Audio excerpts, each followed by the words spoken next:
Let's do an onboard rev so we can hear this turbo.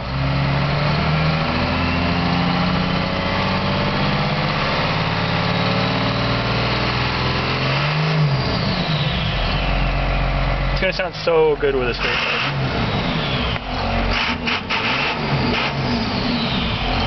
It's going to sound so good with a straight plate.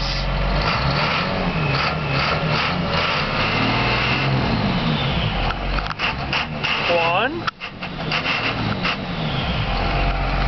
Alright, I think we get it.